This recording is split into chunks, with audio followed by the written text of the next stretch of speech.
Hi guys, welcome to our channel Telugu audio stories with Maithri. నా ఛానల్ని ఎవరైనా ఫస్ట్ టైం చూస్తున్నట్టయితే తప్పకుండా లైక్ చేయండి, షేర్ చేయండి అండ్ సబ్స్క్రైబ్ చేసుకోండి. అపరంజి, ఒక అమ్మాయి మనసు బరువైన కథ, ఎపిసోడ్ 15. ఇక స్టోరీలోకి వెళ్ళిమా. అప్పి మాటలు విన్న శ్రీధర్ తన ఇంటికి వెళ్ళిపోతాడు బాధగా. ఎంతసేపు నాకు ఇష్టం లేదు పెళ్ళి అని బాధపడ్డాను, కానీ ఏ రోజైనా అప్పికి కూడా ఇష్టం ఉందా లేదా అని ఆలోచించలేకపోయాను. పెళ్లి జరిగాక అది నా నుంచి ఏమీ ఆశించలేదు. కనీసం మూర పూలు కూడా. నేనే నానా మాటలు అని చాలా బాధ పెట్టాను. అయినా ఎవరిని ఏ రోజు ఒక్క మాట కూడా అనలేదు. హ్యాపీగానే ఉంచింది మమ్మల్ని అనుకుంటూ నిద్రలోకి జారుకున్నాడు శ్రీధర్. మెలకువ వచ్చేసరికి సాయంత్రం అయ్యింది. ఇవాళ వెజిటేబుల్స్ తెచ్చి ఇవ్వాలి అప్పికి అనుకుంటూ ఫ్రెష్ అప్ అయి అప్పి ఇంటికి వెళ్తాడు వెజిటేబుల్స్ తీసుకొని. అలా లోపలికి వెళ్ళాడో లేదో పెద్ద పెద్ద శబ్దాలు వినిపిస్తాయి. ఏం జరుగుతుందో అర్థం కాక పరిగెత్తుకుంటూ లోపలికి వెళ్ళేసరికి, వద్దు బాబాయ్, నా తమ్ముణ్ణి ఏమి చేయకు, నీకు దండం పెడతాను అంటుంది పప్పి అతని కాళ్ళు పట్టుకొని. నీ ఆస్తికి వారసుడు వీడే కదా, వీడిని చంపితే మీరేం చేస్తారు? ఆస్తి మొత్తం నాదవుతుంది, తప్పుకో, లేకపోతే గర్భవతివి అని కూడా చూడను, పొడి చేస్తా అంటూ తప్ప తాగి ఊగిపోతున్నాడు వాళ్ళ బాబాయ్. మామయ్య, అనవసరంగా గొడవ చేయకు, వాళ్ళ కాలి గోరికి గాయమైనా నిన్ను చంపేస్తాను అంటాడు శ్రీధర్. ఓహో, ఎవరు? ఓహో, విడాకులు తీసుకున్నా అప్పి మొగుడివా? అల్లుడు, నీది నాది ఒకటే బాధ. ఈ దరిద్రపు ముఖం మన జీవితంలో దాపురించి చిచ్చు పెట్టింది. దీన్ని చంపేస్తే నువ్వు కూడా హాయిగా ఉండొచ్చు, నేను కూడా హాయిగా ఉంటాను. ఏమంటావు అంటాడు. ఆ మాట వినగానే నిరాశగా అప్పికి కళ్ళలోంచి నీళ్లు కారిపోతున్నాయి. ఏమీ చేయలేని నిరుత్సాహంగా శ్రీధర్ని చూసింది. అప్పిని అలా చూసేసరికి శ్రీధర్ మనసు మెలిపెట్టినట్టుగా అనిపించింది. అంతే, పక్కనే ఉన్న ఫ్లవర్ వాస్ తీసుకొని వాళ్ళ మామ తలపై కొట్టాడు. అతను స్పృహ తప్పగానే చేతిలోని కత్తి లాక్కొని చేతులు వెనక్కి మడిచి కట్టేసి పోలీసులకు ఫోన్ చేశాడు శ్రీధర్. అంతలో రాజయ్య, సుగుణ, వాళ్ళ పెద్ద మామయ్య, పెద్దత్త అందరూ వచ్చారు. అమ్మో, ఎంత పెద్ద ప్రమాదం జరగబోయేది అంటూ చాలా బాధపడ్డారు. పోలీసులు వచ్చి వాణ్ణి లాక్కుపోయారు. అప్పికి భయం ఆహ్వానించి కళ్ళు తిరిగి పడిపోతుంది. మధ్యరాత్రి కళ్ళు తెరిచిన అప్పికి అత్తారింట్లో తన గదిలో ఉంది. పక్కనే అత్తయ్య కూడా పడుకుంది. మెల్లిగా లేచి కూర్చొని జరిగింది మరొకసారి గుర్తుకు చేసుకుంది అప్పి. అంతలో శ్రీధర్ జ్యూస్ గ్లాస్ పట్టుకొని లోపలికి వచ్చి, అమ్మయ్య, లేచావా? నీకోసమే వెయిటింగ్.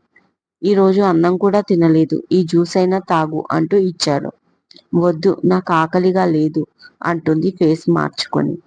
నా మీద కోపం నీ కడుపులో ఉన్న బిడ్డ పైన చూపించకే అప్పి. నీకు నీరసంగా లేదా? నిజం చెప్పు అని అడిగాడు చాలా మృదువుగా. తన తనని పెళ్లి చేసుకున్నాక ఇంత అందంగా మాట్లాడింది ఇదే మొదటిసారి. మెల్లిగా పైకి లేచి వాష్రూమ్కి వెళ్ళి ఫ్రెష్ అప్ అయి వచ్చి తీసుకొని తాగుతుంది. ఆ తర్వాత టాబ్లెట్లు ఇస్తే వేసుకొని మళ్ళీ రెస్ట్ తీసుకుంటుంది. నెక్స్ట్ డే పోలీస్ స్టేషన్ నుంచి కాల్ వస్తుంది శ్రీధర్కి. పోలీస్ స్టేషన్కి వెళ్ళి వస్తాడు. తర్వాత విషయం ఏంటి అని అడగగా, సిటీకి వచ్చిన వాళ్ళ బాబాయ్ ఏదో ఇంట్లో దొంగతనం చేశాడని, డబ్బు నగలు తీసుకెళ్లడంతో వాళ్ళు కేసు పెట్టడంతో 5-6 సంవత్సరాలు శిక్ష పడేలా ఉందని తెలుస్తుంది. మొత్తానికి వాడు జైలుకి వెళ్ళాడు. నాకు అదే సంతోషం అంటుంది సుగుణ. ఇప్పటికిక ఏ భయం లేదు కదా, ఇక నేను వెళ్తాను పెద్ద మామయ్య వాళ్ళ ఇంటికి అంటుంది అప్పి. ఏయ్, ఎక్కడికి వెళ్ళేది? ఒకసారి చెప్తే అర్థం కాదా? ఎంతసేపు వెళ్తాను వెళ్తాను అంటావు, ఎదుటి వాళ్ళు చెప్పేది వినవా అని గట్టిగా అరుస్తాడు శ్రీధర్. అందరి మాటలు విన్నాను కాబట్టే వెళ్తాను అంటున్నాను. అయినా నువ్వేంటి కొత్తగా ప్రేమగా చూపిస్తున్నావు? ఓహో, నా బిడ్డ కావాలనా? ఒక్కటి గుర్తుంచుకో బావా, నేను ఈ లీగల్గా వెళ్ళినా ఇల్లీగల్గా వెళ్ళినా బిడ్డ మాత్రం నాకే సొంతం. ఈ విషయంలో నువ్వు నన్ను ఏమీ చేయలేవు. నా మనసును ఎంత బాధ పెట్టావో నాకే తెలుసు. అయినా నేను నిన్ను ఏమి నిందించను. నా ఆకారం నీకు నచ్చలేదు, అందులో నీ తప్పు లేదు. అలా అని నా తప్పు కూడా లేదు.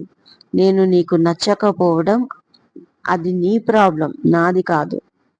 ఒకే ఇంట్లో ఒకే తల్లిదండ్రుల కడుపుల్లో పుట్టిన మగపిల్లలకి ఒక రూల్, ఆడపిల్లలకి ఒక రూల్. మగాడు ఎంతమందితో తిరిగినా తప్పు లేదంట. అదే ఆడపిల్ల ఎవరిని కన్ని ఎత్తి చూడకూడదంటారు. ప్రతి ఒక్కళ్ళు ఆడపిల్ల వయసు వచ్చేసరికి పెళ్లి చేయాలని, అత్తగారింటికి పంపాలని అంటారు.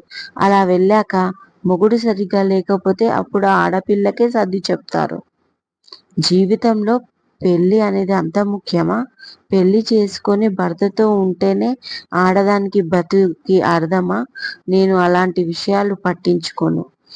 ఆడదానికి మగాడి అవసరం ఎంత ఉందో ఆ మగాడికి కూడా ఆడదాని అవసరం అంతే ఉంది. అన్నిటికీ మించి నా మీద నాకు నమ్మకం ఉంది. నా బిడ్డను నేను పెంచగలను అంటుంది అప్పి చాలా కాన్ఫిడెంట్గా. అప్పి, నాతో చాలా పెద్ద తప్పు అయిపోయింది. నాకు నువ్వు కావాలి, నా బిడ్డ కావాలి. నువ్వు లేకుండా నేను బిడ్డని ఏం చేసుకుంటాను చెప్పు. మరోసారి ఇలాంటి తప్పు జరగకుండా చూసుకుంటాను. ఇకపైన బాధ్యతగా ఉంటాను. ముఖ్యంగా నిన్ను బాధ పెట్టను అంటాడు శ్రీధర్. బావా, నీ మాట వింటుంటే నాకు నవ్వొస్తుంది. మనిషిలా ఉండాలి, కానీ రంగులు మార్చకూడదు. ఆ అమ్మాయి పెళ్లి రోజు నిన్ను కాదని వెళ్ళిపోయింది కాబట్టి ఇవాళ నేను కావాలి అంటున్నావు. అదే అమ్మాయి పెళ్లి చేసుకొని ఉంటే ఇవాళ నా అవసరం నీకు వచ్చేదా అని అడుగుతుంది అప్పి. అంతే. శ్రీధర్ చెంపన చెల్లుమని కొట్టినట్టు అనిపించింది. పప్పి అడుగుతున్న దాంట్లో నిజం కూడా ఉంది కదా అని తన మనస్సాక్షి తనని ప్రశ్నించింది. ఇక సైలెంట్గా ఉన్నాడు శ్రీధర్. ఇదండి ఇవాళటి ఎపిసోడ్. మరో మంచి ఎపిసోడ్తో మీ ముందు ఉంటాను. మైత్రి.